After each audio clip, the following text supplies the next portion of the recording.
Après avoir déterminé l'implication du suspect grâce à sa première analyse sur le pantalon, Céline doit maintenant se rendre sur la scène de crime, là où le corps de la victime a été retrouvé 2 jours plus tôt.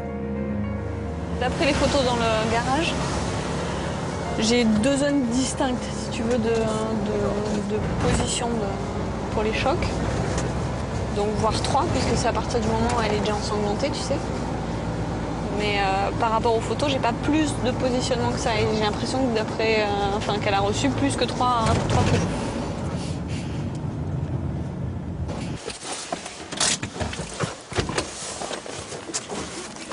Bonjour. Filippo, ça va ça? C'est Annie, RCG. C'est rare, Annie. Bonjour.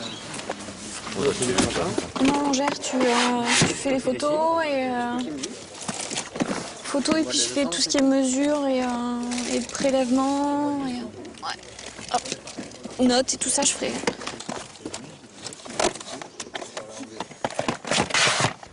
Allez, hop, je pique ça. On l'emmène? Oui. On va emmener les deux. Oui. Là, c'est au moins pour prendre les notes pour le jour, l'heure.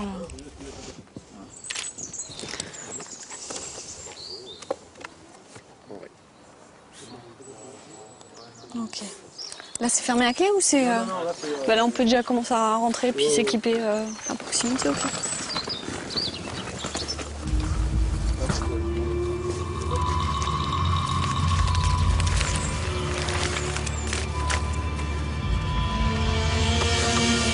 Merci.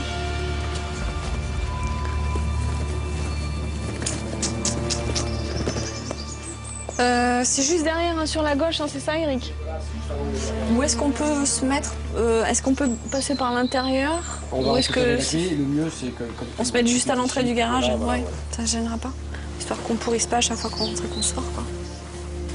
Là, de toute façon, tout ce qui est dehors, c'est fait. On peut y aller tel que. Ça réagit beaucoup.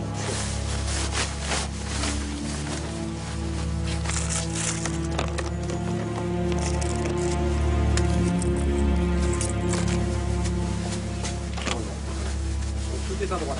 D'accord. On a quand même devant toi. Ouais, je vois par terre. Allez, go. Est-ce qu'on va voir? Oui, par rapport à toute photo. Alors c'est bizarre, mais en fait, quand on va sur la scène de crime, en tout cas en ce qui me concerne, j'ai pas de montée d'adrénaline par rapport au fait que c'était un théâtre d'événements violents. Je vais avoir plus de stress peut-être avant de passer aux assises que là, en fait, quand je suis sur la scène de crime, je suis tellement focalisée en fait sur ce qu'il va falloir rechercher, comment bien prendre les photos, combien ne rien oublier, prélever tout ce qui va être nécessaire d'être prélevé, analyser tout ce qui va être nécessaire de l'être. Là, c'est vraiment zen, calme. Pour essayer de rien oublier, parce que si je commence à m'agiter à droite, à gauche et avoir je pense la poussée d'adrénaline, je pense que j'aurais peur peut-être d'oublier des trucs importants et de passer à côté de trucs importants en fait. Hop. On avait aussi le morceau de bois qui était ici. Oui, effectivement, t'en as derrière, par terre, derrière l'endroit où était. Ok. Voilà, donc, ouais. Elle a été posée après.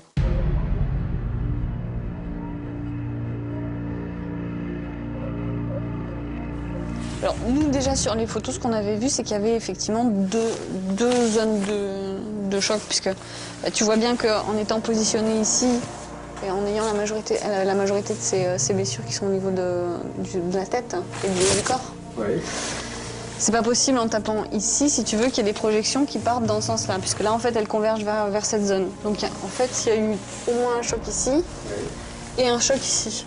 D'accord. Et c'est ce que je te disais, c'est des chocs qui vont projeter du sang, ce qui veut dire qu'elle saignait déjà, en fait, pour que ça puisse projeter. Donc, il y a un troisième choc en amont qui ne va pas forcément projeter du sang.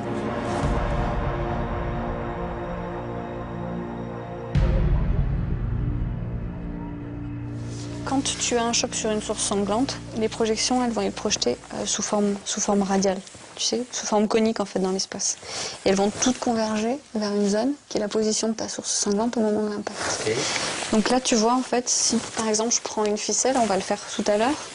Qui partent, ouais. Voilà. Et en fait, si je fais tourner cette ficelle, si tu veux, par rapport à un rayon, comme un rayon de roue de vélo, toutes celles qui vont provenir du même choc vont se trouver sur ce même rayon de vélo. D'accord. D'accord.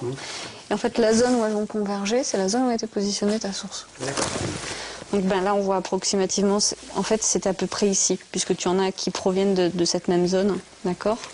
Et tu as un vide ici, tu vois, là, Ok, ton oui. triangle, qui te donne en fait ton angle d'impact carrément en fait. Donc c'était pas positionné ici, sinon tu en aurais dans ce vide-là, d'accord. Donc ce qui te donne en fait ton inclinaison plutôt par là.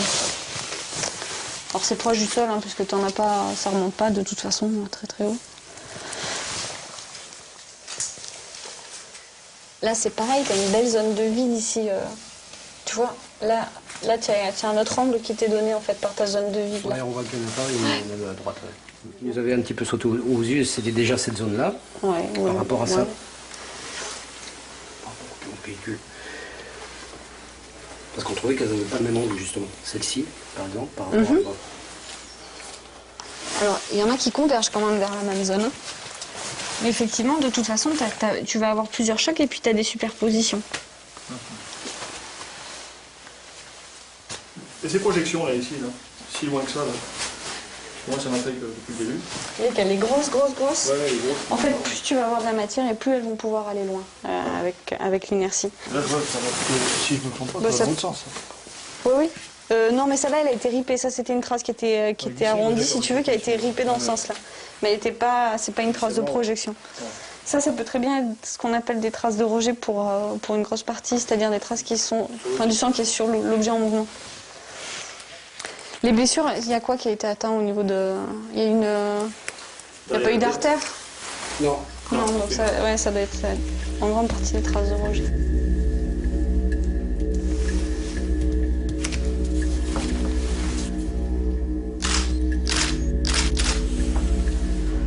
Je sais pas si on réalise vraiment quand on est dedans. C'est pas qu'on réalise pas que c'est du sang, puisqu'on y est à longueur de journée, mais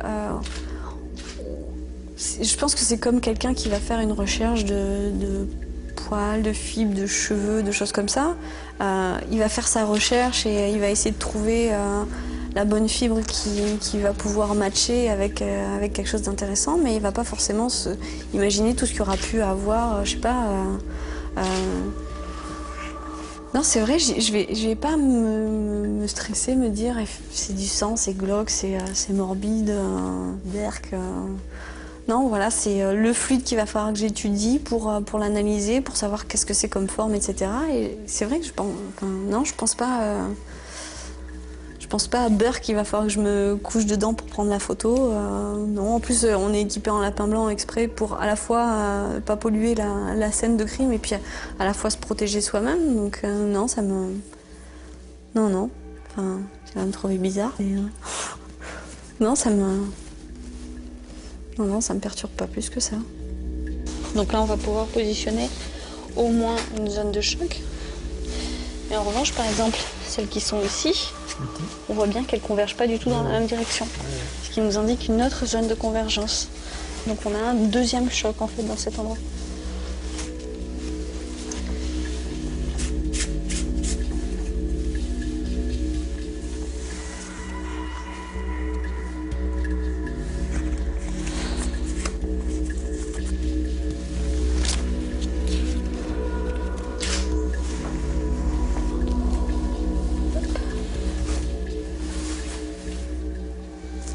Là, on a déjà une belle convergence pour celui-là. Ouais, c'est l'autre aussi.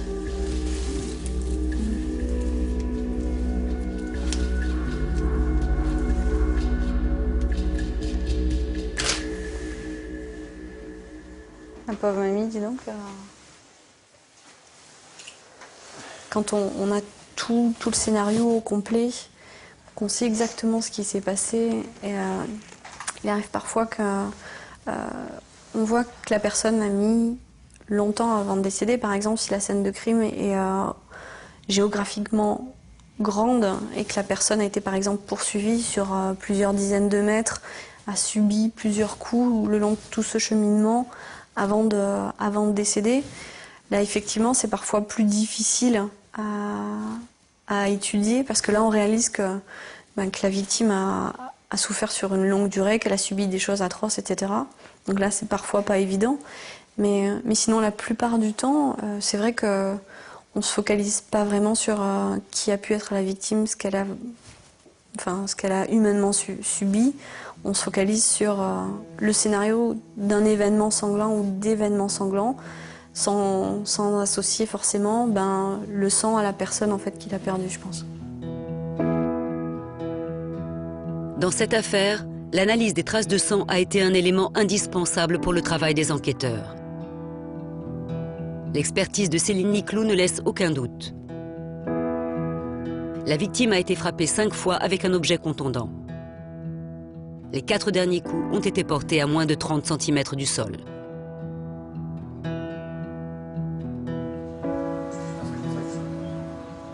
C'est fort possible qu'il y ait un premier choc qui va être à l'origine du saignement. Et à partir du moment où la blessure saigne, quand on retape dans cette zone, c'est là qu'on va commencer à avoir des projections.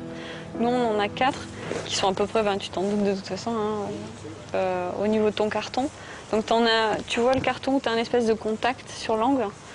Tu en as 2 à gauche, à l'angle de ce carton, et tu en as 2 sur la droite. Et ça correspond, si tu veux, en fait, à ta zone d'impact. De toute façon, la victime, ça. Ouais, elle est pas plus, enfin, si tu veux, en tout cas, la blessure n'est pas plus haut que 30 cm. Donc, comme j'ai cru comprendre que toutes les blessures étaient au niveau de la tête. Nous, on a fini, en fait, maintenant, puisque les prélèvements, du coup, j'en fais pas. J'en ferai, je reviendrai au cas où s'il y a besoin d'en faire. Mais je pense que... Et sinon, on a terminé, là. Okay. On remballe et puis c'est bon pour nous. À Rosny-sous-Bois, en face de l'Institut, c'est le docteur Ducretet, responsable du département de Céline, qui a organisé un repas pour fêter un heureux événement. Bon, alors mes chers amis et camarades, nous sommes ici réunis pour fêter dignement la promotion de Céline. Et donc, en vertu des pouvoirs qui nous sont conférés par délégation, c'est avec joie et honneur que nous vous promulguons au grade de maréchal des logis en chef. Ouais, merci. Alors, Bonne vote, hein. allez, promettons-nous. Je pense à la promotion. Alors, Regarde ce qu'il a trouvé. c'est quoi, hein? Un Père Le Noël? petit déguisement de Père Noël. Ah, c'est un déguisement? Ah, c'est génial. Oh, c'est trop mignon.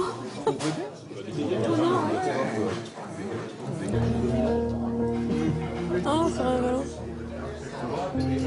Je suis toujours passionnée par mon boulot, mais je suis encore plus passionnée par mon bout de chou.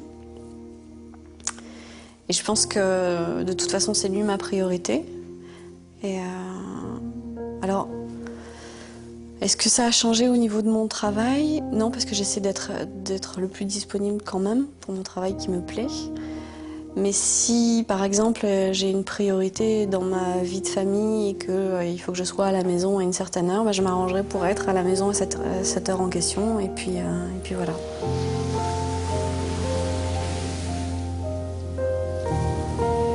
Quand il sera en âge de comprendre, je lui dirai que je suis gendarme. Donc, il saura que je suis gendarme à l'Institut de recherche. On lui montrera des séries à la télé.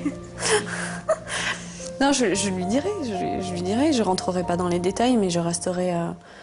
je lui raconterai ce que je ferai, mais sans rentrer dans les détails. Il n'y aura pas besoin de savoir forcément où je serai, ce sur quoi je serai, et ce que je fais dans les... Je crois que c'est mieux comme ça.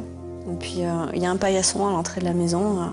J'essuie les pieds avant de rentrer et je laisse tout dehors avant de rentrer dans la maison. Donc, ça continuera à être comme ça.